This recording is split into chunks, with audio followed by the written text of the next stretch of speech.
Saan mang sulok ng mundo, sagot ay aabot sa'yo. Ano mang katanungan mo, hatid ka panatagan sa'yo.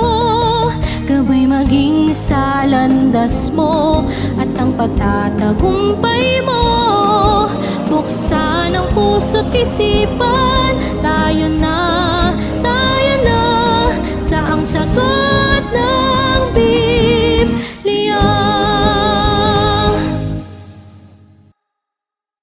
Maaari bang magkasala ang tao kahit wala pa siyang ginagawa? Magandang araw po sa inyong lahat at welcome po sa programa ng Kabanal-Banalang Iglesia ng Diyos kay Kristo Jesus, ang sagot ng Biblia. Dito po ay sinasagot po natin ang maraming mga tanong at ang maraming mga concerns na ito po naman ay magbibigay sa atin ng linaw sa pamamagitan po ng Bible. Kaya sa araw pong ito, muli po blessed po tayo dahil makakasama po natin General Evangelist, ang Bishop Danilo Francisco. Magandang araw po, Bishop. Magandang araw din sa iyo, Brother Yoyi, at sa inyo pong lahat na aming mga taga-subaybay sa programang ito. Bishop, sa pagkakataon po ito, meron po tayong sasagutin na tanong at sa tingin ko po, ito rin po ay nagiging tanong ng marami.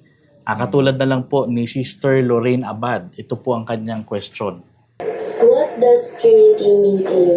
Is it just about actions or also your thoughts and motives?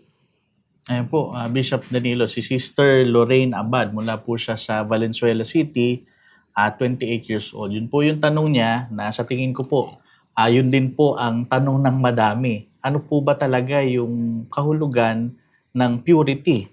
Yung purity po ba, yun po ba ay sa actions lang? O kasama po ba dun yung thoughts and motives? Kasi sa tingin ko po, yung tanong ni Sister, yun po kasi purity, napakalawak pong salita niyan. Pero based po dun sa context ng tanong niya, sa tingin ko po ang tinutukoy po niya ay sexual purity. Pwede po bang magkasala ang taon sa sexual purity kahit wala pa siyang ginagawa? Yun po ang tanong na sasagutin po natin. Pwede. At yun ay tiyak dahil siyang sinabi ng Biblia ng ang Panginoong Kristo Jesus ay narito sa sanlibutan, nangangaral siya, tinalakay niya ang tungkol diyan na talagang ang tao, hindi pa man niya ginagawa, nagkakasala na siya. Opo. At yun mababasa natin sa Mateo Kapitulo 5, versikulo 28. Sige po, babasahin ko po. Sa Matthew 5:28, ganito po ang nakasulat. Datapot sinasabi ko sa inyo na ang bawat tumingin sa isang babae na taglay ang masamang hangad ay nagkakasala na ng pangangalo niya sa kanyang puso. Yan. Hindi pa niya ginagawa. Opo. Tumingin lamang siya ng may masamang nasa. So, sabi ng Panginoon, nagkakasala na ng pangangalo niya. Opo. So, contrary po pala dun sa paniniwala ng marami na hanggat wala kang ginagawa, okay lang. Hindi po pala ganun. Oo, yung kasi ang batas dito sa mundo at nakasanayang pananaw. Pero sa Panginoon, napakalinaw ng kanyang pagkakaturo. Hindi po ba human nature na magkasala?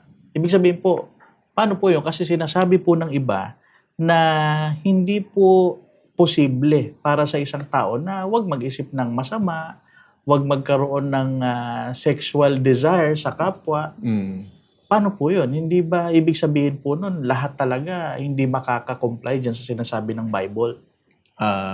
Kung mananatili ang tao na tagla yung ganong pag-iisip, hindi talaga siya makatatakas. Pero may paraan na mababasa tayo sa Biblia na itinuro ng Apostol Pablo at meron ding itinuro ang Panginoong Kristo Jesus na paraan. Unahin natin ang sinabi ni Apostol Pablo na paraan kung paanong ang tao hindi mahuhulog sa pagkakasala ayon sa sinabi niya. Sige po. Anong verse po ba? Mababasa natin sa unang Korinto, Kapitulo 7, versikulo 1 hanggang 2. Sige po, basahin ko po ulit.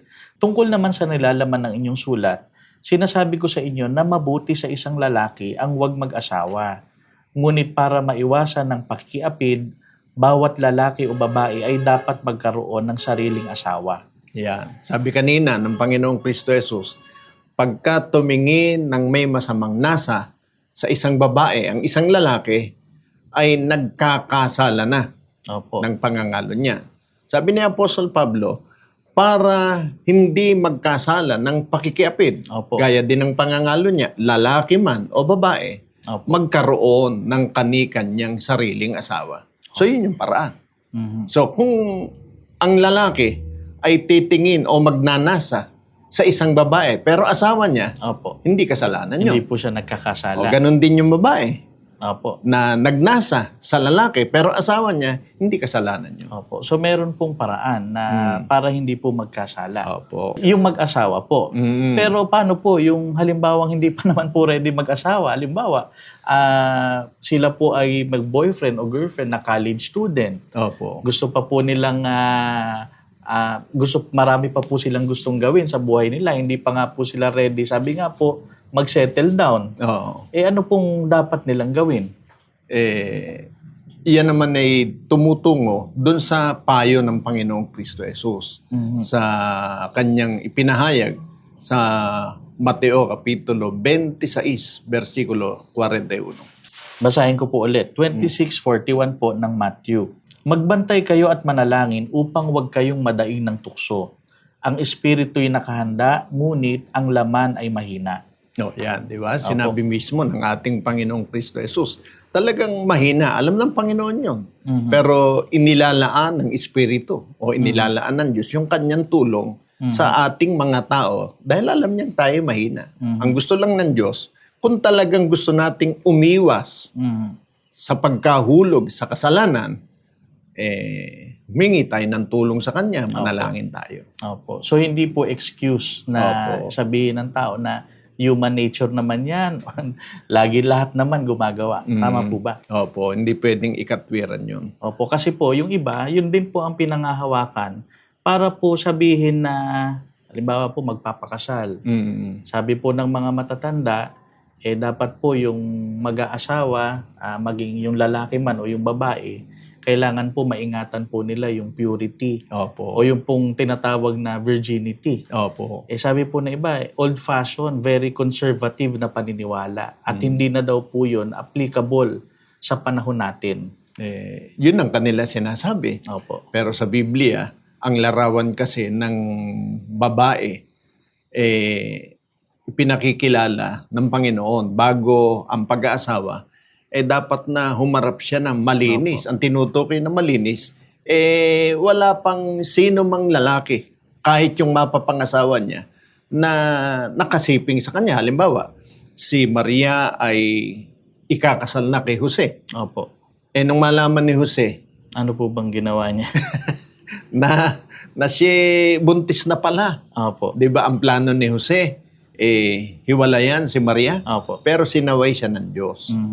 Kaya niya hihiwalayan kasi nga, hindi dapat na ang babae, hindi pa kasal, buntis na. Opo. O kaya nasipingan na. Hindi Opo. pwede yun. Opo. Sa batas talaga, hindi pa dapat nakikipagtalik. Opo. So hindi lang po yan usapin ng generation. Opo. Yan po talaga ang stand ng Bible at yan po ang gusto ng Panginoon na gawin natin. Tama po ba? Opo. Yan ang talagang batas ng Biblia. At dahil tayo, mga nagsasabi, maka-Diyos, Christian, nilikha ng Diyos, susunod talaga tayo sa gusto ng Panginoon. Opo. Ayan, salamat po. At sana po, Sister Lorraine, ay nakatulong po ang sagot dahil ako man ay nalinawan. Sana po kayo din at sa iba po nating mga kasamang nanonood po ng ating programa. Ngayon po, Bishop Danilo, related po doon sa previous question kasi napunta na po tayo doon sa topic ng sexual purity.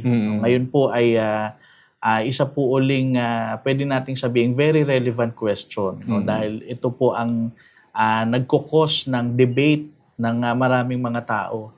Ito naman pong tanong na to ay galing po kay Sister Emerita Cruz. Ang tanong po niya, issue po ba sa Diyos kung ano ang kasarian ng tao? Issue, parang ang ibig sabihin ang problema, parang gano'n. Ito po, ang follow-up question po niya, ano po ba ang problema Yun. kung bakla o tomboy kung yun talaga ang nararamdaman nila. Hindi po issue sa Diyos. Opo. Kung gayon ang iniisip ng tao tungkol sa pagkakalalang sa tao. Dahil tiyak ang Panginoon kung anong uri, anong kasirian ang ginawa niya na tao. Opo. At yun ay mababasa natin sa Biblia. Opo. Sa Genesis 1:27. At nilalang ng Diyos ang tao ayon sa kanyang sariling larawan. Ayon sa larawan ng Diyos, siya nilalang. Nilalang niya sila na lalaki at babae. Yan, napakalinaw. Opo. Ang talagang sinasabi ng Biblia, tiyak na tiyak ang Diyos Opo. tungkol sa kanyang pagkakalalang sa tao. Lalaki at babae. Opo. Sabi po kasi ng iba, ang paniniwala nila, based po sa nararamdaman nila, sila daw po ay parang lalaki na natrap sa katawan ng babae o babae na natrap sa katawan ng lalaki. Yun ang pangangatwiran ng marami. Opo. Pero sa Biblia, hindi naman yung nararamdaman ang basehan ng pagiging lalaki o babae. Opo. Kundi kung ano talaga kahit sa siyensya, di ba ang batayan ng pagiging lalaki Opo. at babae, base sa nakikita, hindi Opo. sa nararamdaman. Opo. Ang nakikita sa kanya, halimbawa, may mga kasarian na pang lalaki, lalaki talaga siya. Opo. Pagka sa pambabae, yun ang nakikita, babae talaga siya. Opo. So biologically, meron po talagang design ang Panginoon Opo. kung ano yung kanyang pagkakalika. Opo. Kung yun po ang nararamdaman, it doesn't automatically follow na tama yung Opo. kanyang nararamdaman. Kasi pagka ganon, parang mali ang pagkakalikha ng Diyos, yun ang gusto niya sabihin. Hindi mangyayari na ang Diyos pa ang nagkamali at tama yung kanyang nararamdaman. Opo. Kaya lang po kasi, yung iba, hindi lang nila iniisip na pakiramdam nila, lalaki sila o pakiramdam nila, babae sila. Yung iba po talaga, nagkakaroon po ng manifestation. Ibig sabihin, nagkakagusto na. Nakakaramdam na ng pagkagusto, nakakaramdam na ng pagmamahal, sabi nga po, yung iba nakakaramdam na ng sexual urge doon sa kanilang kaparehong kasarian. Pagka gayon ang nagiging patunguhan ng isang tao, yun ang sinasabi ng banal na kasulatan na parang, may asawa. Opo. Dapat nagkakaroon siya ng pagnanasa sa asawa niya. Opo. Pero nagkakaroon ng pagkakataon, bukod sa asawa niya, nagnanasa pa rin siya sa iba. Opo. So walang iniwan yun na ang lalaki dapat magkaroon ng gayong nasa sa babae. So hindi po pala lahat ng pag-ibig tama. Yun po ang lumalabas. Kasi lumalabas, pinapangalanan lang nila yun na pag-ibig. Opo. Pero ang totoo, yun ay masamang pagnanasa sa kanyang kapwa. Opo, na dapat pong iwasan din po pala. No po? Kung paano yung may asawa, hindi na dapat magkakaroon ng ganong nasain sa hindi niya asawa, ganon din yung lalaki, hindi dapat magkaroon ng nasa sa kapwa niya lalaki. Kasi pagka yun ang sinundan at kumbaga bulong na dininig ng tao, Opo. mahuhulog sila sa pagkakasala. Tulad ng sinabi ni Apostol Pablo sa mga Opo. taga-Roma, Kapitulo 1, versikulo 26 hanggang 27. Sige po. Babasahin ko po sa Roma 1:26 hanggang 27. Dahil dito ay hinayaan sila ng Diyos sa mahalay na pita. Ayaw nang makipagtalik ng mga babae sa mga lalaki. Sa kapwa babae na lamang sila nakikipag-ugnayan. Gayon din ang ginawa ng mga lalaki. Ayaw makipagtalik sa mga babae, kundi sa kapwa lalaki na rin sila na humaling. Ang ginagawa ng mga ito'y nakahihiya, kaya't hindi nila maiiwasan ng parusa sa kanilang lisyang gawain. Yan. So, maliwanag yan. Sabi ni Apostol Pablo, ayaw na nila. So, damdamin yun. Opo. Yung damdamin nilang yun, ayaw nilang gawin. Yun talagang ayon sa katutubo. Ang Opo. katutubo, babae, dapat sa lalaki. Lalaki, dapat sa babae. Ayaw nila. Pag sinunod ng tao yun, mahuhulog sila sa hindi mabuting kalagayan. Nagkakasala sa harap ng Diyos. So, babalikan ko po yung salita na rin po ni Sister Emelita.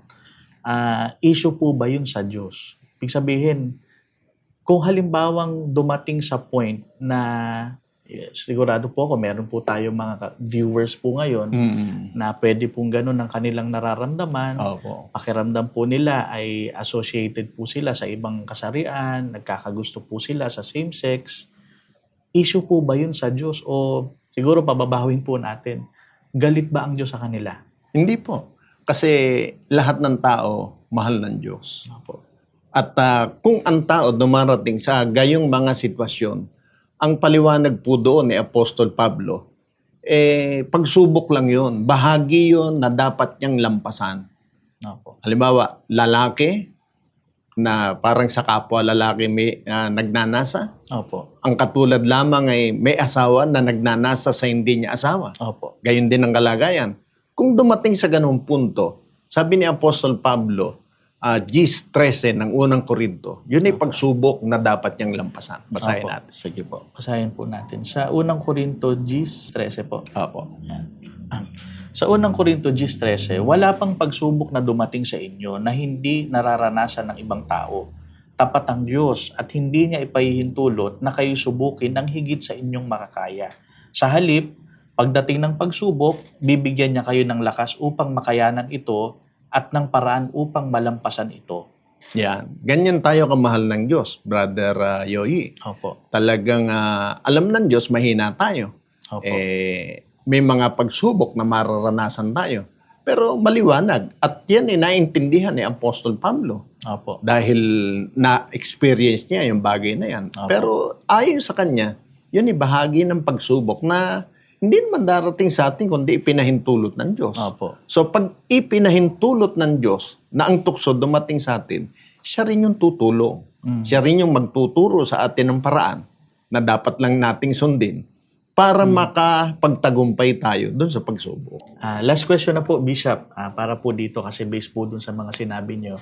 Para din po alam ng ating po mga viewers, ano po ba ang stand ng church tungkol po sa mga kaibigan po natin na ganito po ang sitwasyon?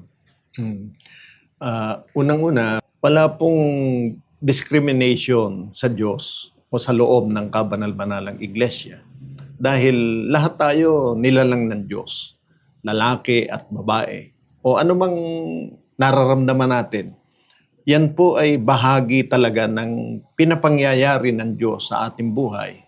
Pero mahal po tayo ng Diyos at hindi po tayo pababayaan ng Diyos na mahulog sa mga tukso na ating nararanasan.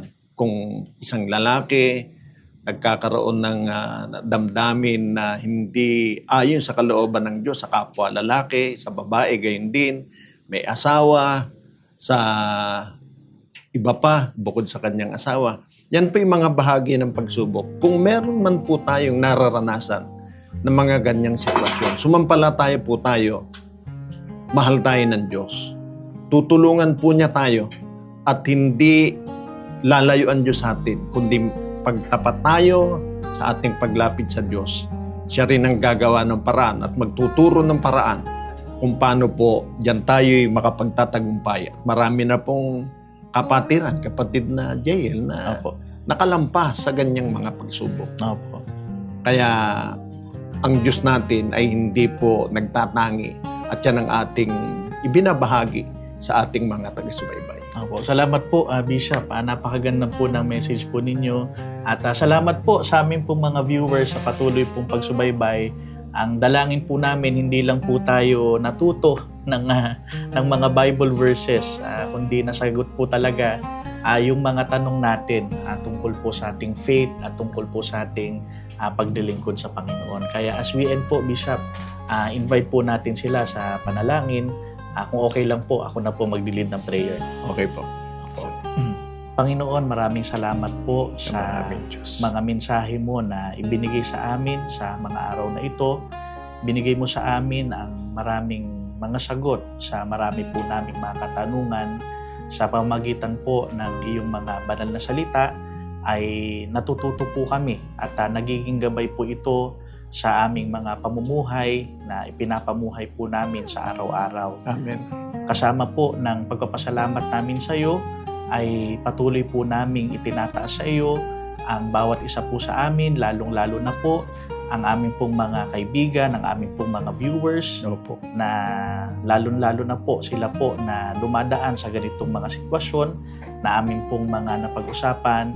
Ang panalangin po namin, patuloy niyo po silang i-guide, Opo. patuloy niyo po silang turuan, at patuloy niyo po silang i-bless sa kanilang patuloy na paghahanap ng mabuting relationship sa iyo. Ang lahat Amen. po ng ito, Panginoon, sa iyo po namin pinagpapasalamat sa pangalan mo pong Kristo Jesus. Ikaw po ang aming Diyos at ikaw po ang aming tagapagligtas. Amen. Amen.